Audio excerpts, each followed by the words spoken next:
உங்கள் அனைவரும் நான் கிறிஸ்துவின் நாமத்தினால் வரவேற்கிறேன். சத்தியத்தை அறிந்து கொள்வீர்கள், சத்தியம் உங்களை விடுதலையாக்கும் என்று தேவன் சொல்லியிருக்கிறார். அதுபோல் இந்த ஒரு சத்தியத்தை நாம் கற்றுக்கொள்ள கர்த்தர் நமக்கு கிறிஸ்து மூலம் கிருபை அளிப்பாராக. இன்று எடுத்துக்கொள்ளப்பட்ட தலைப்பு என்னென்னா, ஒரு மனுஷன் இந்த பூமியில் வாழும் பொழுது அவனுக்கு தேவையான அவன் வாழ்க்கையில் நடக்க வேண்டிய ஆவிக்குரிய 3 காரியங்கள். இது என்னன்றதை நாம் கடவுள் கிருபையில் பார்க்கலாம். முதலாவது காரியம் என்னென்னா, தேவனை நேசிப்பது.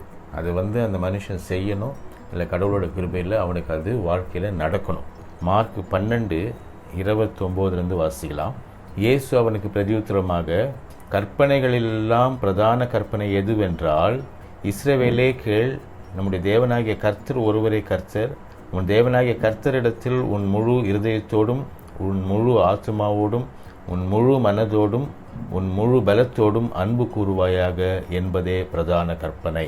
இப்போ இயேசுகிட்ட ஒருத்தர் கேட்குறாரு, கற்பனைகளிலே பிரதான கற்பனை என்ன அப்படின்னா, ஒரு 2 காரியத்தை சொல்கிறாரு. ஃபஸ்ட்டு என்ன சொல்கிறாருன்னா, நீ தேவனை நேசிக்க வேண்டும்.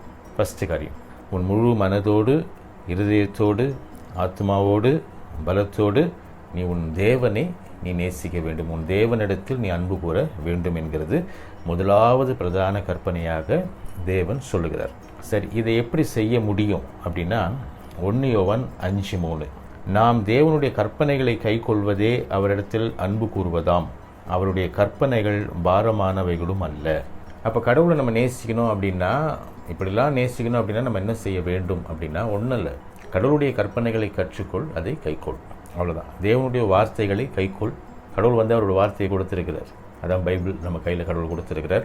அதை நம்ம வாசிக்கணும், அறிந்து கொள்ள வேண்டும், அதை கை கொள்ள வேண்டும். அப்படி நாம் கை கொள்ளுகிற மக்களாய் கடவுள் கிருபையில் இருப்போமே ஆனால் நாம் தேவனிடத்தில் அன்பு கூறுகிற மக்களாய் இருக்கிறோம் என்று அர்த்தம். First point.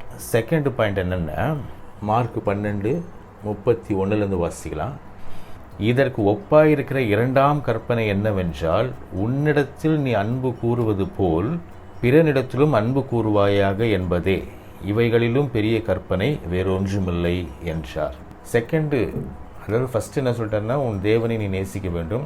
அதற்கு ஒப்பனையான, என்ன போட்டிருக்குன்னா, இதற்கு ஒப்பாக இருக்கிற, அது மேலே இது கீழேன்னு கிடையாது, ரெண்டுமே ஈக்குவல் அப்படின்னு கடவுள் வைக்கிறார்.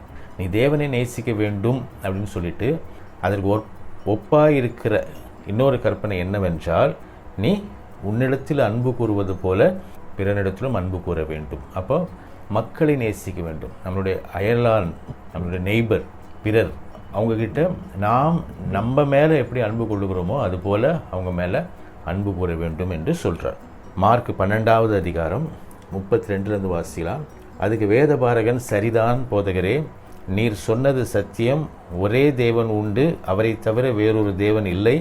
முழு இருதயத்தோடும், முழு மனதோடும், முழு ஆத்மாவோடும், முழு பலத்தோடும் அவரிடத்தில் அன்பு கூறுகிறதும், தன்னிடத்தில் அன்பு கூறுகிறது போல் பிறனிடத்தில் அன்பு கூறுகிறதுமே சர்வாங்க தகனம் முதலிய பலிகளை பார்க்கிலும் முக்கியமாயிருக்கிறது என்றார். இங்கே என்ன கடவுள் சொல்கிறாருன்னா, அதாவது எல்லா பலிகளை பார்க்கிலும், அதாவது பலின்றது என்னென்னா தேவனை தொழுது கொள்ளுகிற ஒரு காரியத்தை குறிக்கிற ஒரு செயல். அப்போ கடவுள் என்ன சொல்கிறாருன்னா, நீ ஒரு மனுஷன் முதலாவது தேவனை நேசிக்க வேண்டும், இரண்டாவது தன்னிடத்தில் அன்பு கூறுவது போல பிறனிடத்தில் அன்பு கூற வேண்டும்.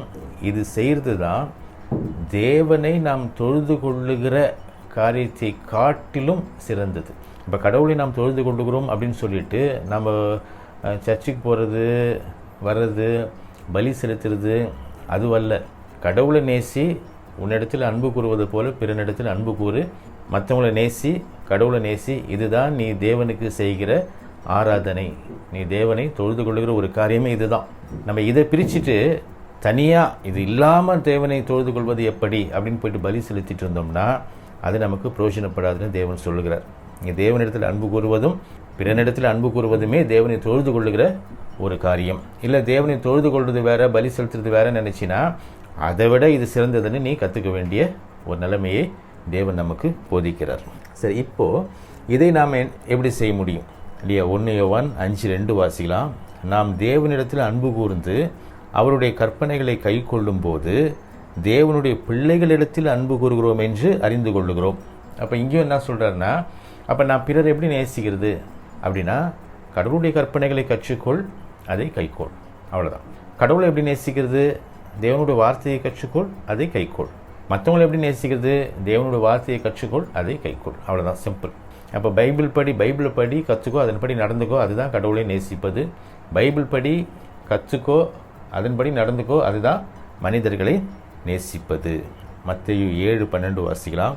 அதனால் மனுஷர் உங்களுக்கு எவைகளை செய்ய விரும்புகிறீர்களோ அவைகளை நீங்களும் அவர்களுக்கு செய்யுங்கள், இதுவே நியாயப்பிரமாணமும் தீர்க்க தரிசனங்களுமாம். கடவுள் நான் சொல்கிறேன்னா, மற்றவங்ககிட்ட எப்படி நடந்துக்கணும்னு நினைக்கிறோம், நீ அவங்ககிட்ட அப்படி நடந்துக்கோ. மற்றவங்க கெட்ட வார்த்தை சொல்லி திட்டினா உனக்கு பிடிக்குமா? பிடிக்காது. அப்போ நீ மற்றவனை கெட்ட வார்த்தை சொல்லி திட்டாது. மற்றவங்க உன்னை வன்முறை தாக்குதல் பண்ணால் பிடிக்குமா? பிடிக்காது. அப்போ நீ செய்யாது, அவனுக்கு அதை செய்யாது. மற்றவங்ககிட்ட திருடினா பிடிக்குமா? பிடிக்காது. அப்போ நீ அவங்ககிட்ட திருடாது. மற்றவங்ககிட்ட பொய் சொல்லி உன்னை ஏமாத்தினா பிடிக்குமா? பிடிக்காது. அப்போ நீ மற்றவங்ககிட்ட பொய் சொல்லி ஏமாத்தாது. அவ்வளோதான். இங்கே கடவுள் என்ன சொல்கிறாருன்னா, அவங்கவுங்ககிட்ட எப்படி நடக்கணும்னு நினைக்கிறியோ அதுபடி நடந்துக்கும். இதுதான் 2வது காரியம். அப்போ ஃபஸ்ட்டு காரியம், தேவனிடத்தில் நாம் அன்பு கூற வேண்டும், அது நம்ம வாழ்க்கையில் நம்ம செய்ய வேண்டும். கடவுள் கிருபையில் அது நம்ம வாழ்க்கையில் நடக்க வேண்டும். 2வது காரியம் என்னென்னா, பிறனிடத்தில் நாம் அன்பு கூற வேண்டும், அதை நம்ம வாழ்க்கையில் நம்ம செய்ய வேண்டும். இல்லைன்னா கடவுள் கிருபையில் அது நம்ம வாழ்க்கையில் நடக்க வேண்டும். 3வது காரியம் என்னென்னா, பிரசங்கி 12:13, காரியத்தின் கடைத்தொகையை கேட்போமாக, தேவனுக்கு பயந்து அவர் கற்பனைகளை கைக்கொள், எல்லா மனுஷர் மேலும் விழுந்த கடமை இதுவே. காரியத்தின் கடைத்தொகைன்னு சொல்லிட்டார். அதாவது சாலமோன் தேவன் கொடுத்த ஞானத்தில் பேசுகிறார். என்ன சொல்கிறாருன்னா, கன்க்ளூஷன் ஆஃப் த மேட்டர், காரியத்தின் கடைத்தொகை என்னென்னா, ஒவ்வொரு மனுஷ மேலேயும் கடவுள் சுமத்துகிற ஒரு கடமை என்னவென்றால், தேவனுக்கு பயந்து அவர் கற்பனைகளை கைக்கொள். இந்த ஒரே ஒரு வேலையை தான் கடவுள் மனிதனுக்கு தருகிறார். இந்த மனுஷன் பூமியில் வாழும்போது செய்ய வேண்டிய ஒரே ஒரு காரியம் என்னென்னா, கடவுளுக்கு பயந்து அவர் கற்பனைகளை கைக்கொள். இதை மட்டும் நம்ம கடவுள் கிருபையில் யோசித்தா போதும், மற்றதெல்லாம் கடவுள் பார்த்துக்குவார். நம்ம இதை விட்டுட்டு மற்றதெல்லாம் பிடிக்க நினச்சோம்னா நம்மளால் இதையும் செய்ய முடியாது, மற்ற எதுவுமே நமக்கு கூடி வராது. அப்போ இங்கே என்ன பார்க்குறோன்னா, பயந்து கீழ்ப்படி, தேவனுக்கு பயந்து அவருக்கு கீழ்ப்படி. இங்கே விசுவாசத்தை குறித்து வரலையே அப்படின்ற ஒரு கேள்வி இருக்குது. ரோமர் 16:25 வாசிக்கலாம்.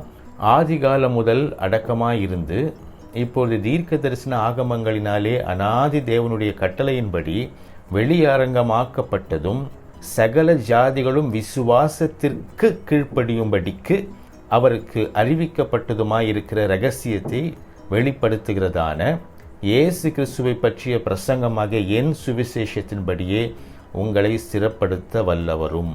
இங்கே என்ன சொல்கிறாருன்னா, விசுவாசத்துக்கு கீழ்ப்படியும்படிக்கு. அப்போது பயந்து கீழ்ப்படி, விசுவாசத்துக்கு கீழ்ப்படி, அதாவது விசுவாசித்து கீழ்ப்படி, இந்த அர்த்தமாக நம்ம கொள்ளலாம். அப்போ என்னன்னா, சாலமோன் சொல்கிறாரு, தேவனுக்கு பயந்து அவருக்கு கீழ்ப்படி, அவருடைய கற்பனைகளை கைக்கொள். இங்கே விசுவாசம் எங்கே வருதுன்னா, ஃபஸ்ட்டு வருது. ஏன்னா விசுவாசத்துக்கு கீழ்ப்படி. அப்போது தேவனை விசுவாசித்து அவருக்கு பயந்து அவருக்கு கீழ்ப்படிய வேண்டும். அப்போ கடவுளுடைய வார்த்தைகளை நாம் விசுவாசித்து கற்றுக்கொண்டு விசுவாசித்து தேவனுக்கு பயந்து அவருக்கு நாம் கீழ்ப்படியுகிற மக்களாக இருக்க வேண்டும். இதுதான் தேவன் நமக்கு கொடுக்கிற 3வது காரியம். அப்போ ஒரு மனுஷன் இந்த பூமியில் வாழும் பொழுது அவன் செய்ய வேண்டிய இல்லைன்னா அவனுக்கு நடக்க வேண்டிய 3 ஆவிக்குரிய காரியங்கள் என்னென்னா, ஃபஸ்ட்டு ஒரு மனுஷன் தேவனை நேசிக்கிறவனாக இருக்க வேண்டும். 2வது அவன் பிற மக்களை நேசிக்கிறவனாக இருக்க வேண்டும். இது எப்படி செய்யுதுன்னா, அவருடைய வார்த்தைகளை கற்றுக்கொள், அதை கைக்கொள்.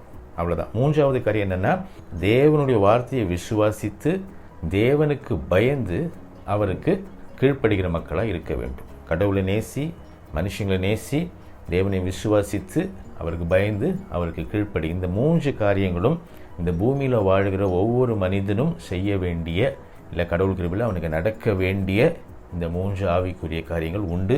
இதை நாம் புரிந்து கொள்ள வேண்டும், இதை நாம் கடைபிடிக்க வேண்டும். இதை நாம் புரிந்து கொள்ளவும் கற்றுக்கொள்ளவும் கைக்கொள்ளவும் இதற்குரிய ஆசீர்வாதங்களை பெறவும் கர்த்தர் தாமே நம்மை கிறிஸ்து மூலம் காத்து வழி நடத்துவாராக. ஆமென்.